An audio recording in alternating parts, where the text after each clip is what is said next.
Hola, ¿qué tal? Muy buenos días. Soy David Maeztu, soy abogado y bueno, pues en primer lugar agradecer la invitación CETIS a la Universidad de San Andrés, a los organizadores por haber querido contar conmigo para estar aquí esta mañana y bueno, pues para exponeros un poco algo adicional a lo que ya se ha comentado. Se han hablado muchas cosas esta mañana de las que yo tenía previsto hablar o pensado hablar y bueno, casi que me centraré un poco más en entender el contexto de lo que está pasando. Una de las cuestiones que salía en la mesa anterior, bueno, y de hecho ayer también en la cena, ¿qué tiene que hacer América Latina, qué tiene que hacer Argentina respecto a lo que viene en Europa? Me voy a adelantar a las conclusiones y os diré, tenéis que huir, ¿vale? Sí, rápido para tenerlo claro. Y no os lo voy a decir tanto, y si no soy capaz de explicarlo, de profundizar en los conceptos jurídicos bastante complejos, hablaré un poco del tema de la comunicación pública y cómo se ha desarrollado, al menos que la duda que os genere sobre la necesidad o la conveniencia o no de adecuar lo que se está haciendo a lo que nosotros traemos, siendo además ayer 9 de julio, pues con más motivo todavía para no hacer caso a lo que dicen los locos europeos,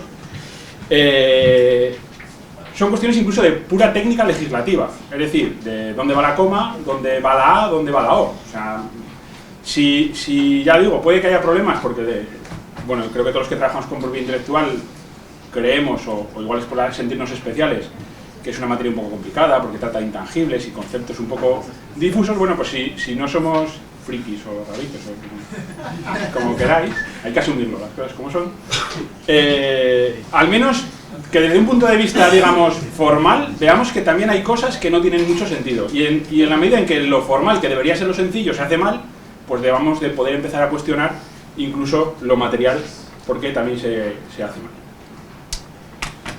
Se me había propuesto hablar sobre la innovación y las reglamentaciones que están. Y quería empezar con una historia, con una oportunidad perdida en la Unión Europea de cómo las normas afectan a la innovación de una manera particularmente trascendente. ¿Conocéis a este señor? ¿Alguien conoce a este señor? Un señor que levita en dos manos, es un señor muy hábil. ¿Nadie? Bueno, este señor es profesor de la Universidad de Stanford, se llama B.J. Fogg, ¿vale? Y es un especialista en conducta.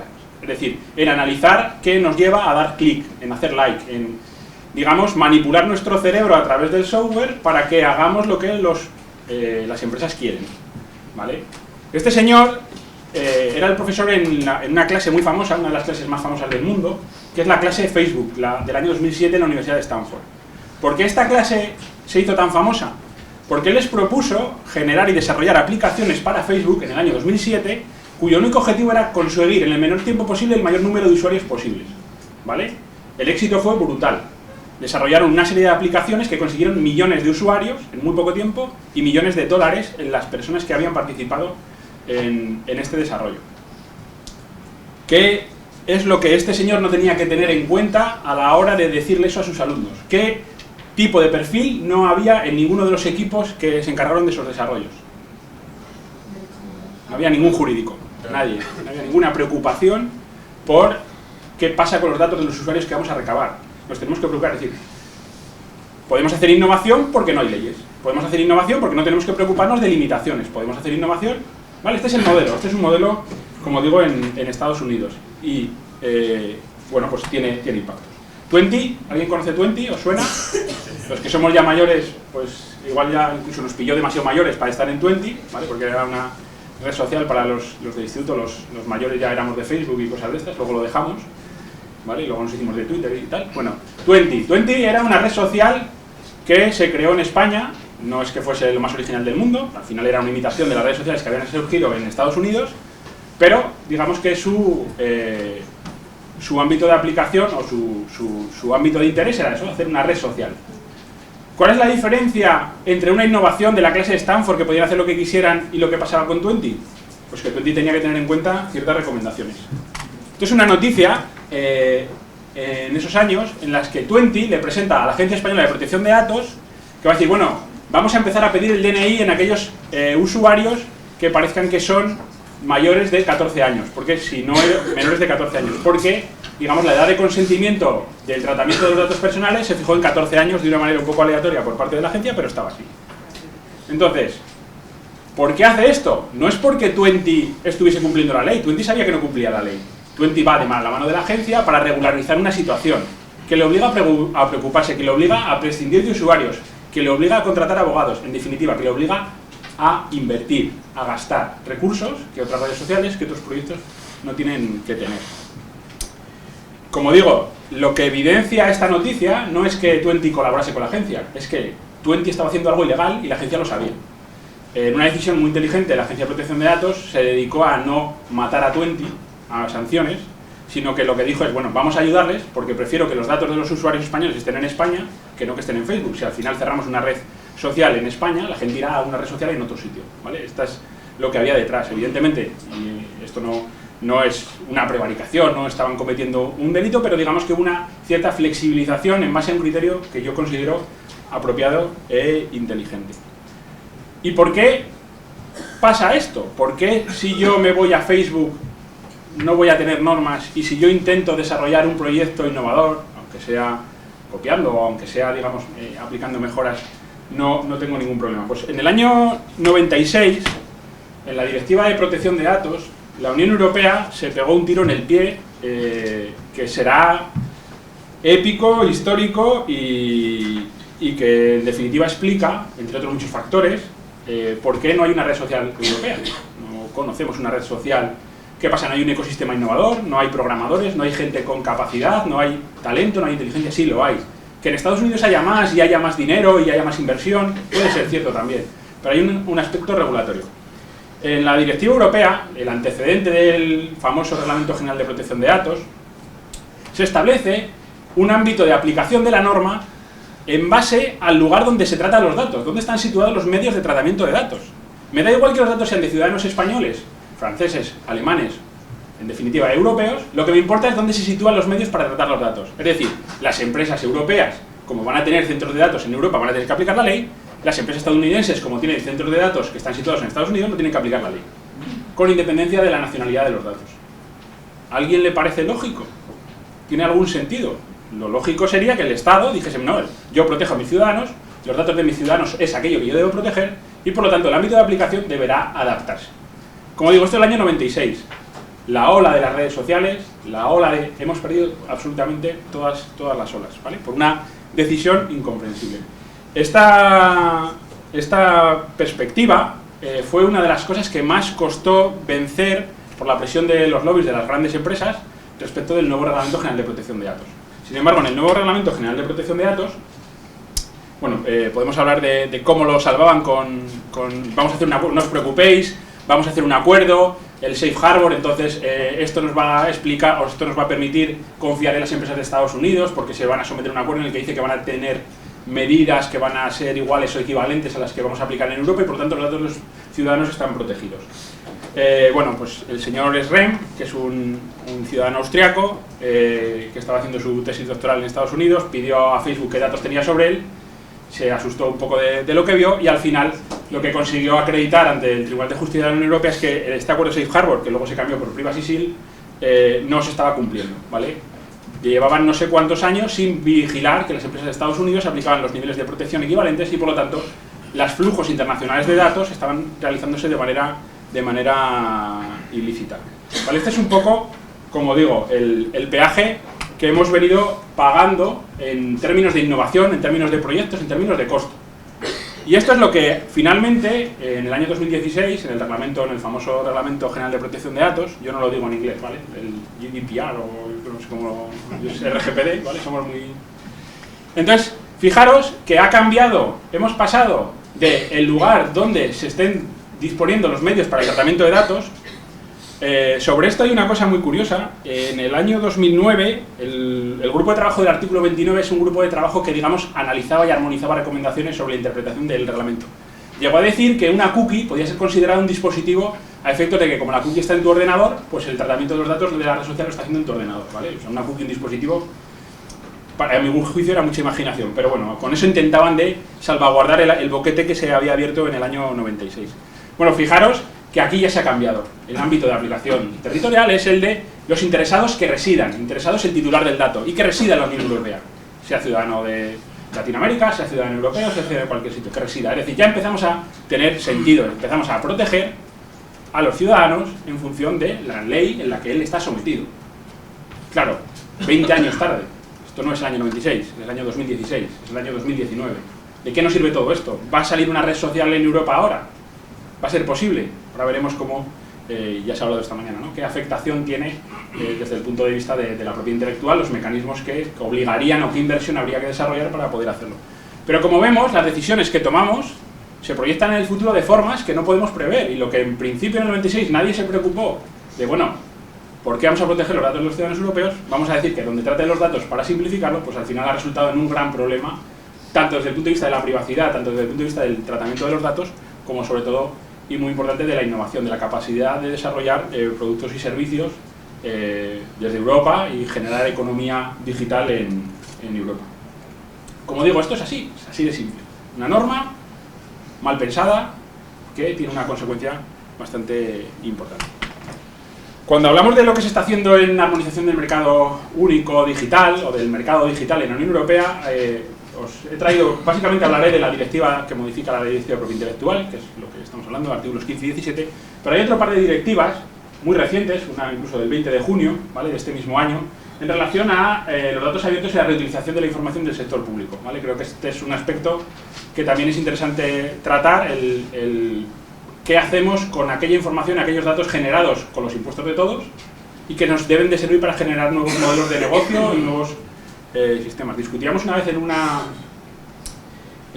allí en mi tierra, en La Rioja, en una conferencia con gente del sector público, que discutían sobre ¿para qué quiero yo poner los datos de todas las estaciones meteorológicas de las viñas de La Rioja en abierto?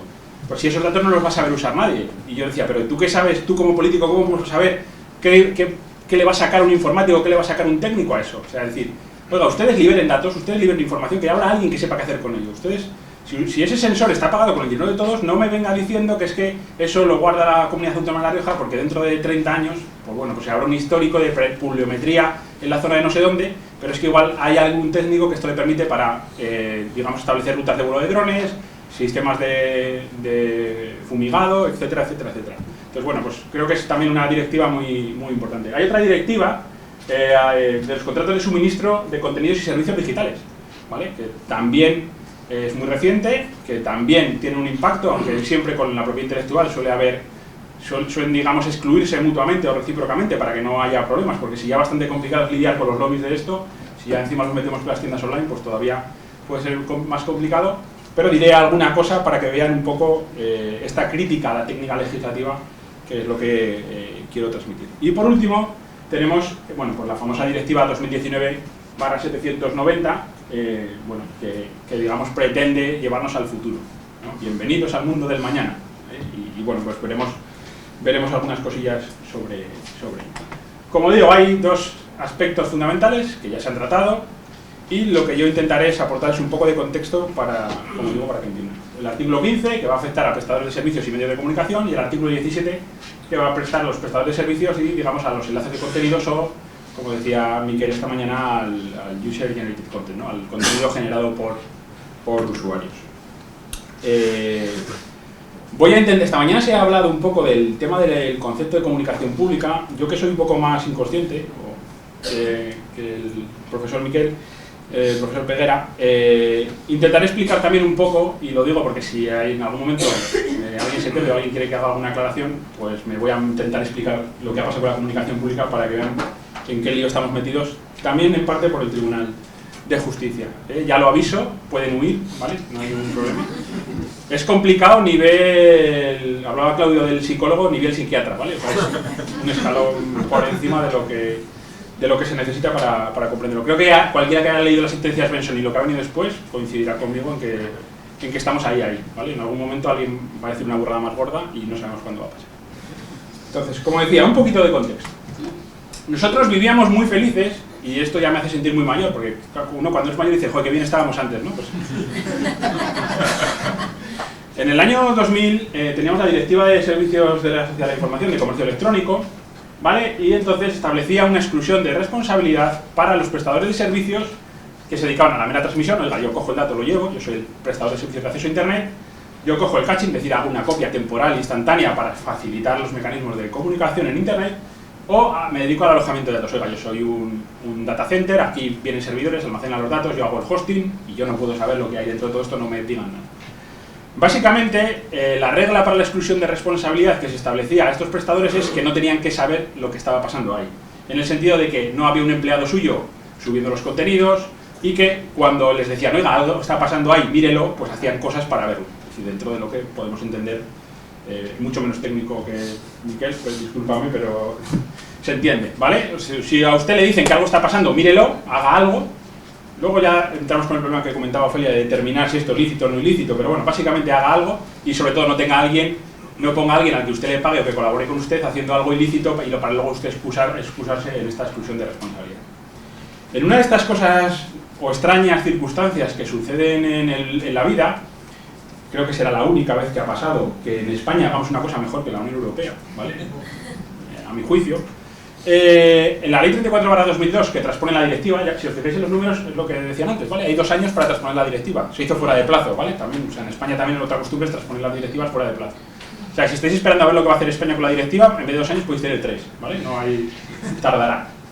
Bueno, en esta ley 34/2002 se añadieron, una cosa que no está en la directiva, se añadieron los prestadores facilitan elementos de enlace, ¿vale? Los que permiten que se pongan enlaces a contenidos. Y se les aplicó, digamos, un mecanismo de exclusión de responsabilidad similar basado en los mismos supuestos. Esto de que esté en la directiva y que no, y esté en la ley nacional, como digo, a los españoles nos ha generado una serie de problemas. Bueno, además de todo esto, y se ha dicho antes también, hay un artículo, el famoso artículo 15, oiga, usted no tiene que monitorizar lo que está pasando por sus redes, ¿vale? Hay una insistencia de obligación general de supervisión, ¿vale? Ya lo han dicho esta mañana. Usted no tiene que estar monitorizando lo que está pasando por sus redes si usted no es responsable. Y el mundo era un lugar feliz, era el año 2000, todos vivíamos contentos y felices. Y además de todo esto, teníamos un concepto de acción pública en el que básicamente lo que nos decía es será un acto de explotación, un derecho de explotación de la propiedad intelectual, la comunicación pública. Y se entenderá por comunicación pública la puesta a disposición del público de obras por procedimientos alámbricos e inalámbricos, de tal forma que cualquier persona pueda acceder a ellas en el lugar y el momento que elija. Pues con el mecanismo de exclusión de responsabilidad y con el concepto de comunicación pública vivíamos, yo diría que relativamente felices. Es cierto que había problemas con un enlace es un acto de comunicación pública o no, porque quien está enlazando entonces da a conocer la obra y por lo tanto facilita que el tercero se la descargue o acceda a ella, pero básicamente el marco sobre todo era comprensible. Yo es el principal problema que tengo. Yo esto soy capaz de entenderlo y lo otro soy capaz de entenderlo. Entonces, bueno, pues no es que sea el más tonto de la clase, pero oye, si lo subentender será que tenía algún sentido. Con todo esto nos llega el año 2014. En el año 2014 el Tribunal de Justicia le someten una pregunta unos periodistas que se quejan, un tribunal a raíz de un asunto en el que unos periodistas se quejan de que hay un sitio web que está poniendo enlaces a las noticias que ellos publican, ¿vale? Este es el problema, fíjate qué problema. Un tío se está molestando en recopilar lo que tú publicas para poner un enlace para que otros vayan allí, ni tan siquiera está cogiendo el contenido, ¿vale? Pero está publicando el enlace. Y entonces llegamos a la sentencia adverso. Lo que os pego es el fallo de la sentencia, lo que pone en la decisión de la sentencia. Y dice, no constituye un acto de comunicación al público la presentación en una página de internet de enlaces sobre los que se puede pulsar y que conducen a obras que pueden consultarse libremente en otra página de internet. Pero si nos lleva todo el mundo diciendo que Svensson está diciendo que un enlace es un acto de comunicación pública, ¿vale? Esto es el fallo, el contenido del fallo, literal. Ahora veremos dónde está. Y muy importante también, porque también tiene que ver con otras decisiones que se toman. Y se opone, ¿vale? El artículo de la Directiva de Propiedad Intelectual se opone a que un Estado miembro pueda considerar algo que sea comunicación pública en un concepto más amplio que los previstos en la disposición de la directiva. Es decir, estamos constreñidos a lo que nos dice la directiva. Como digo, uno lee el fallo y dice, bueno, pues parece que la situación es clara. Pero cuando uno lee la sentencia, cuando empieza a leer la sentencia, dice, en el presente asunto debe señalarse que el hecho de facilitar en una página de internet enlaces sobre los que se puede pulsar y que conducen a obras protegidas constituye, digamos, una puesta a disposición y en consecuencia un acto de comunicación en el sentido de la referida disposición. Claro, sí, eso es lo que nos pasa a todos, ¿no? ¿Vale? O sea, juristas y no juristas, que es lo peor, porque decir, bueno, esto un jurista debería entenderlo. lo que acaban diciendo es que no es un acto de comunicación al público, porque como la obra está publicada en un sitio sin restricciones, el que la ha publicado ya ha tenido en cuenta el público, y por lo tanto hay un acto de comunicación, pero no hay un público. Entonces, como no es el concepto de comunicación pública, pues no es comunicación pública, porque nos falta el público de comunicación, ¿vale? Es un poco absurdo. Claro, esto tiene que ver, como digo, como no tenemos un mecanismo de exclusión de responsabilidad de los prestadores de servicios de enlace, tenemos que buscarlo por otra vía. Y el tribunal empieza a elaborar una jurisprudencia cada vez más alambicada, cada vez más extraña, ¿vale? En el que, bueno, pues ya digo, lo veremos. En relación a todo esto, el Código Penal Español en el año 2015, digamos que el tipo básico del Código Penal, el del artículo 170, que nos decía el qué, ¿vale? El qué. Un enlace puede ser comunicación pública, pero ¿quién es el que pone el enlace? Porque la conducta la tiene que realizar una persona. Entonces, el que comunique públicamente. Claro, ¿qué pasaba? Había páginas de enlaces en las que los enlaces los ponían los usuarios. Y aunque un enlace fuese un acto de comunicación pública, quien ponía el enlace era el usuario, no era la web. Entonces el legislador español, siempre muy atento al sentir de las entidades de gestión y titulares de derechos, dijo, bueno, pues esto lo arreglamos. Vamos a hacer un nuevo tipo penal, que es el artículo 272. Que lo que nos dice el artículo 272 es, bueno, usted no será el que hace la comunicación pública, el que comunica públicamente, pero usted facilita, ¿vale? Vamos a penalizar, vamos a tipificar la conducta de aquel que permite que terceros pongan enlaces.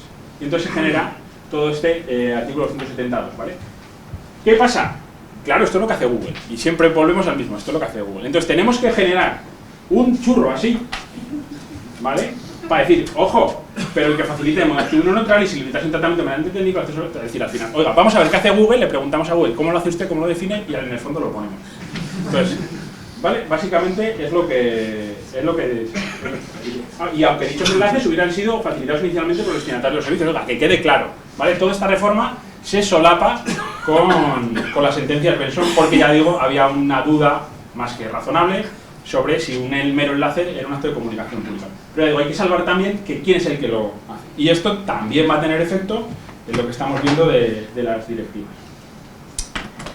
Y entonces, con todo esto, bueno, pues tenemos un derecho a explotación o un nuevo derecho, que es la comunicación pública, sobre todo en relación a los medios.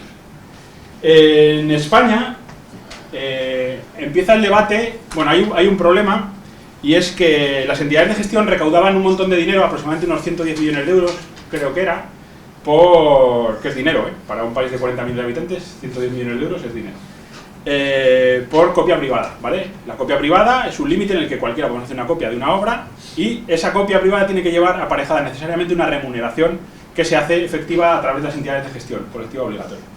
En España esto ha dado lugar a múltiples sentencias, a múltiples resoluciones, pero al final, por una serie de problemas, acaba queriendo asumir el Estado el pago de esa remuneración vía impuestos, ¿vale? Llegan a esta cosa, bueno, ya lo voy a pagar yo, que somos el PSOE, el no a la guerra, y nos debemos a nuestro público, ¿vale? Esto es un contexto.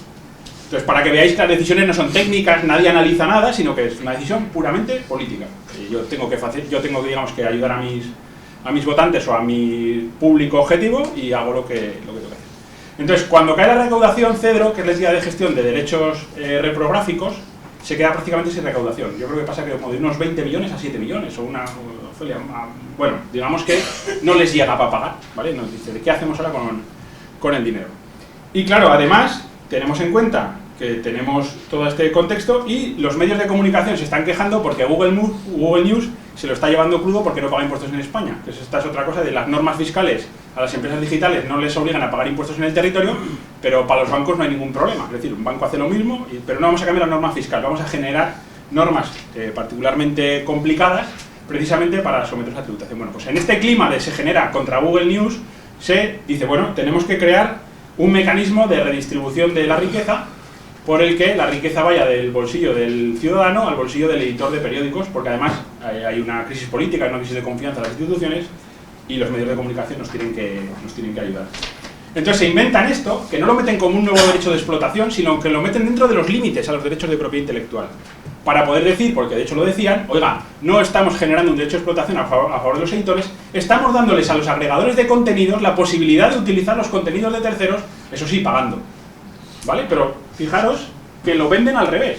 Es decir, no es como la copia privada, usted tiene derecho a hacer una copia y luego tiene que pagar una compensación, sino que directamente te reconocen un derecho al agregador de contenidos a cambio de que pagues obligatoriamente. Y evidentemente, este derecho será de gestión colectiva obligatoria y, como os he dicho esta mañana, e irrenunciable, para no tener problemas con que los editores se salgan del sistema. Oiga, usted, opine lo que opine, piense lo que piense, usted tiene que cobrar esto.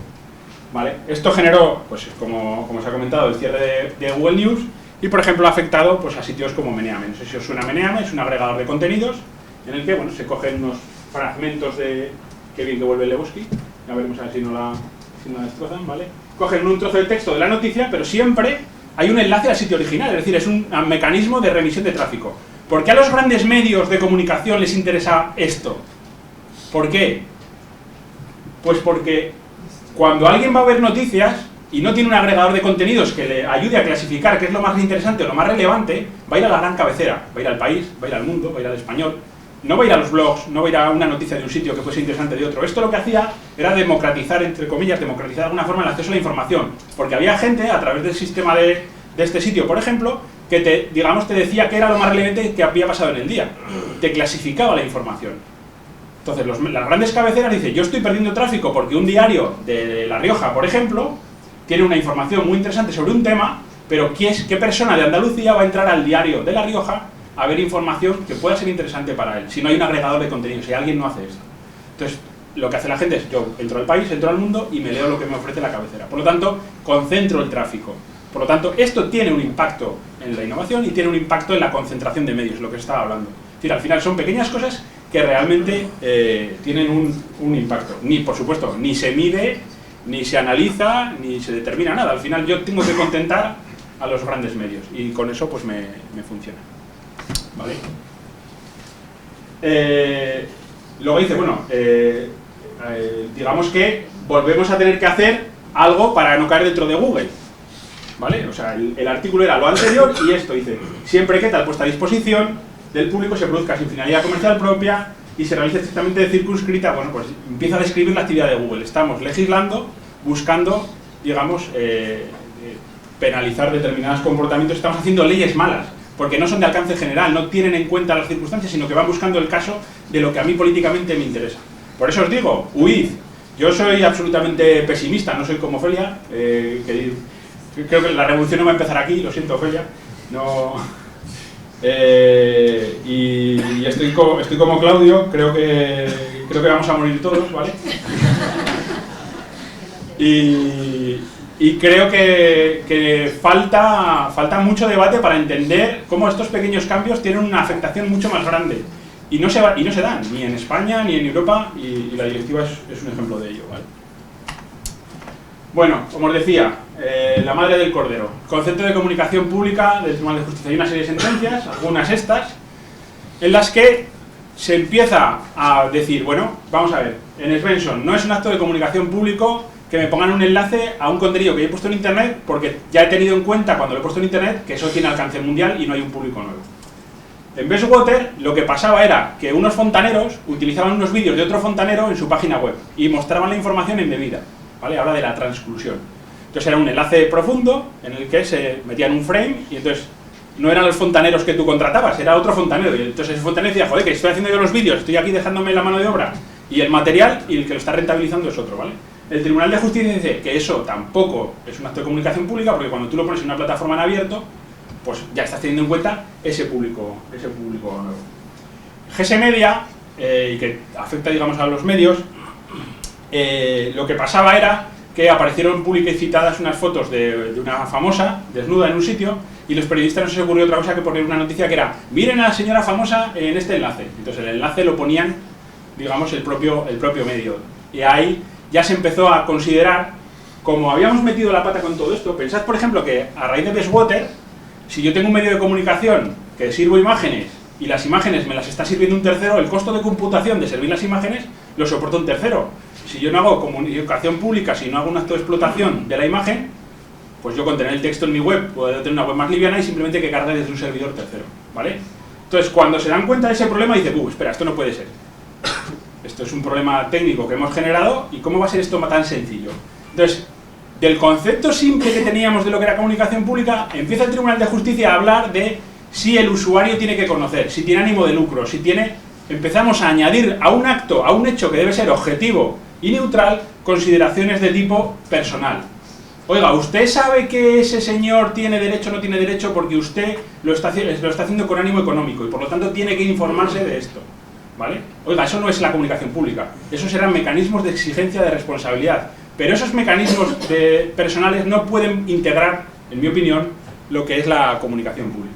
Y algo así muy similar pasa en la otra sentencia, no me quiero extender demasiado, pero ya digo, básicamente este es el problema. El Tribunal de Justicia genera un problema, genera una interpretación, a mi juicio, que no tiene sentido. Yo discrepo con casi todo el mundo, ¿vale?, sobre este tema. Creo que soy el único que opina que un enlace no es un acto de comunicación al público. No puede serlo, porque técnicamente es simplemente la indicación de dónde hay algo. Y que sea más rápido porque sea por internet o que sea informáticamente no cambia el hecho de que cuando yo le doy un enlace me desplazo a un sitio y la información se muestra en mi pantalla, pero hay una transmisión de información. Es una cosa diferente. Siempre pongo un ejemplo muy tonto que no se acepta, pero que es como decir dónde está un libro en una biblioteca, ¿vale? Si yo digo que el libro está en la calle tal, en el piso tal, en la planta tal, en el estante tal, en la posición tal, eso no es un acto de comunicación al público. Yo no estoy facilitando a la gente la obra, yo estoy diciendo dónde está. Y un enlace, una URL, que en inglés significa eso precisamente, pues es simplemente indicar dónde hay algo, ¿vale? Ya digo, esto es una cuestión muy, muy personal. Pero bueno, todo esto nos ha generado una serie de problemas que se traducen incluso en el propio texto de la directiva, como veremos. Bueno, el artículo 15, antes se ha extractado, por eso yo simplemente lo tengo aquí y os los pongo, ¿vale? Se reconocerán a los editoriales de medios, de publicaciones de prensa, ¿vale?, un derecho de explotación, ¿vale? La comunicación pública para los editores, para los periodistas no. ¿Por qué? ¿Un periodista quién es? Bueno, un periodista debería poder ser el autor, ¿no? No. El periodista de una noticia no es autor de nada. El derecho es para el editor del medio. Oiga, yo creo que nos estamos perdiendo el foco de a quién se supone que protege las leyes de propiedad intelectual, que eran los autores, eso me dijeron a mí. Pues no, a los editores, blanco y en botella. ¿Vale? Podríamos discutir incluso de si el periodista que escribe una noticia sobre lo que ha pasado en un pueblo y el hombre mordió al perro en la calle, pues eso es una obra, eso debería tener protección como propiedad intelectual. Estamos degradando la consideración de obras también a cualquier tipo de prestación por el hecho de ser escrita, pues esa es otra reflexión que creo que tampoco se da. Pero claro, lo más gracioso, se nos dice, la protección otorgada, como ha dicho Miquel, no se aplicará a los actos de hiperenlace. Pero a ver, entonces, cuando tengamos que hacer esto en España, vamos a tener un conflicto con los agregadores de contenidos, porque el agregador de contenido lo que hace es utilizar un párrafo y nos lleva el enlace. ¿Por qué el acto de mero enlace no forma parte del derecho de comunicación pública si el Tribunal de Justicia no está diciendo que es un acto de comunicación pública? Como, no sé, a mí hay cosas, ya digo, hay cosas que con independencia de técnicamente mejor o peor, incluso desde el punto de vista formal o discursivo, pues generan dudas, ¿vale? Y por supuesto, las palabras sueltas o extractos muy breves de una publicación de prensa, pues no se aplicará. ¿Por qué? Bueno, pues vamos a ver lo que pasa con los buscadores, vamos a ver lo que pasa con estas circunstancias. Pero si nos está diciendo que se reconoce un derecho de comunicación pública, si el hecho de enlazar es un acto de comunicación pública, ¿por qué aquí no se van a incluir los hiperenlaces? ¿No? ¿Cómo lo resolvemos? Pues esto está publicado, no lo sé cómo se va a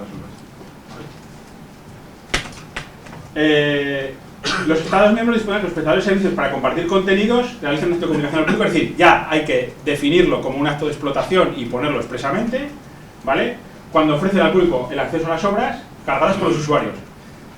Teníamos un artículo en el Código Penal que estaba tipificando esto. Cuando haya que trasladarlo de la directiva, vamos a tener un conflicto porque allí no era un acto de explotación.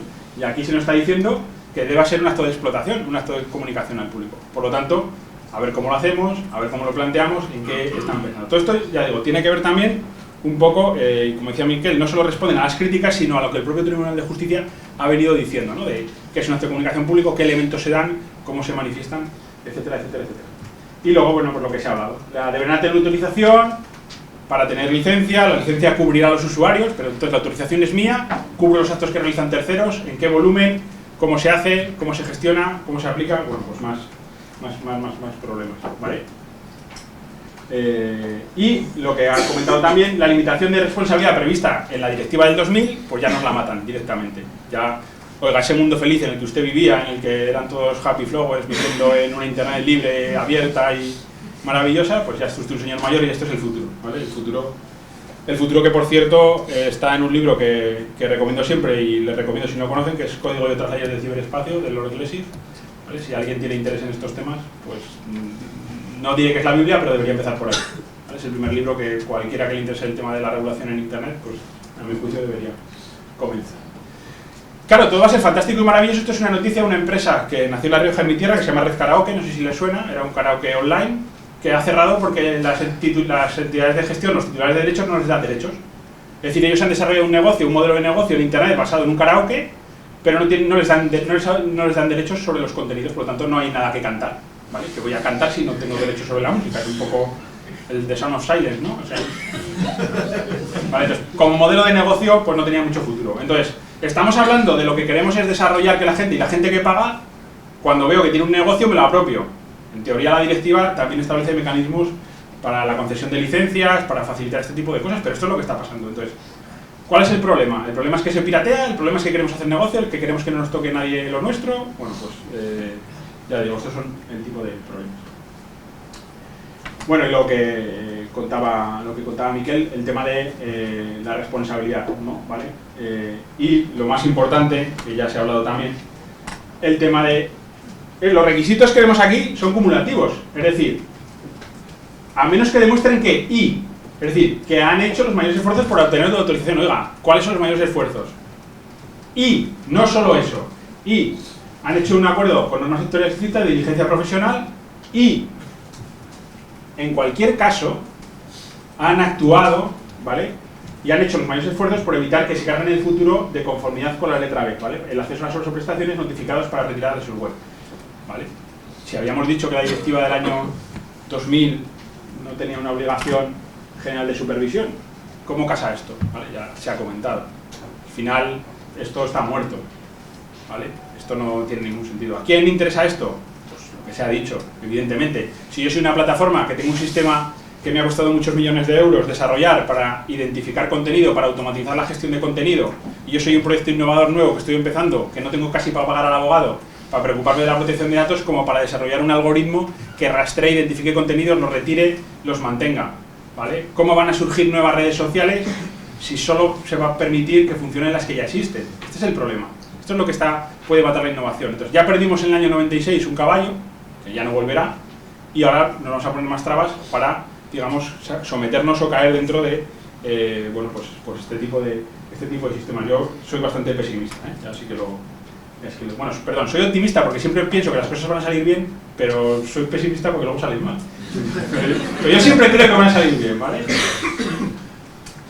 Otra cosa de la directiva que se quitó, pero para que lo vean por dónde van los tiros, se introdujo un artículo 12 bis que establecía derechos sobre las retransmisiones deportivas y se concedían derechos a los organizadores de los eventos deportivos sobre lo que la gente hiciese. Imagínense el Tour de Francia o la Vuelta a España, que estás en la carretera, o la Vuelta a Jujuy, no sé, la prueba ciclista que hay aquí, que tú estás en la carretera, haces una foto, pero los derechos de esa foto son del que organiza el evento y te puedes solicitar la retirada de las fotos que estás compartiendo ¿y qué pasa con los eSports?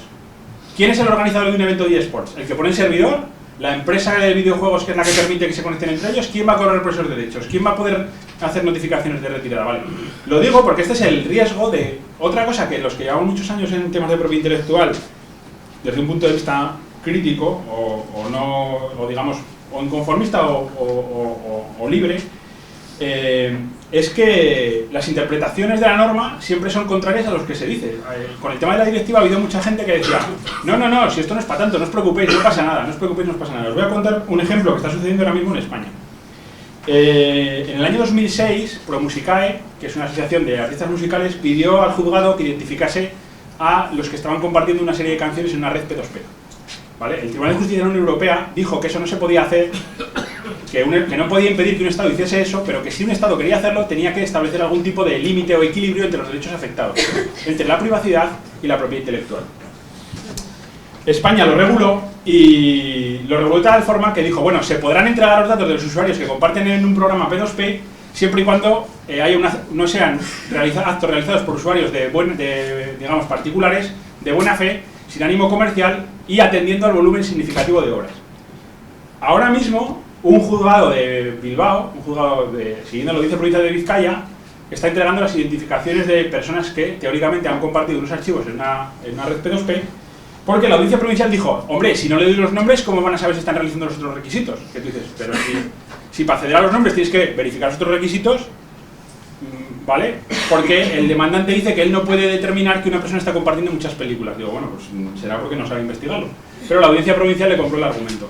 Entonces, siempre tenemos interpretaciones, siempre tenemos normas de una determinada ambigüedad que acaban siendo interpretadas siempre en contra de lo que se dice que se va a hacer. Y esto es algo que yo creo que la experiencia nos viene demostrando. Otra cuestión, y ya termino, para que veáis, otra directiva. Esta es la directiva de servicios digitales. Ahora estamos con el tema de los bitcoins, las criptomonedas, no sé si les suenan, ¿vale? Bueno, está un poco en duda o se está discutiendo cómo se regula todo esto y en qué ámbito de aplicación se mete. Pues la directiva de servicios digitales viene a decir que son servicios de pago, ¿vale? Que las criptomonedas podrán ser consideradas servicios de pago, pero nos dice, en la medida en que estén reconocidas por el derecho nacional. Reconocidas por el derecho nacional, ¿qué quiere decir? Que estén reconocidas como servicio de pago que depende de una directiva europea, por lo cual no tiene sentido, o que el derecho nacional reconozca que existen las criptomonedas, que es una realidad que existe, ¿vale? O sea, la técnica legislativa que están empleando y con la que nos tenemos que enfrentar para entender todo este tipo de fenómenos, pues es bastante desastrosa, ¿vale? Sin más, pues como conclusión, yo lo que pediría es claridad, que no haya criterios, que no nos encontremos con criterios contradictorios, la segmentación de jurisdicciones, la segmentación de conceptos, el estar continuamente teniendo que, pues bueno, nos falta mucho. El respetar los principios, ¿vale? Yo creo que se regula en base a circunstancias particulares y de lobby, no a principios. Y creo que ese es un foco que no debemos perder nunca, al menos cuando hacemos regulaciones que tengan sentido. Y por lo tanto también, bueno, tiene que haber un marco de responsabilidad. Así que a modo de conclusión, y como os decía al principio, espero que esto sirva, porque si alguien está planteándose en cómo transponer o cómo traer la directiva europea aquí, pues que huyáis, ¿vale? Salid corriendo, esto es una chapuza, esto es un desastre. Tenemos unos monos con teclados dándole ahí a ver qué sale. Y bueno, pues esto es lo que está saliendo. Y nada más, muchas gracias.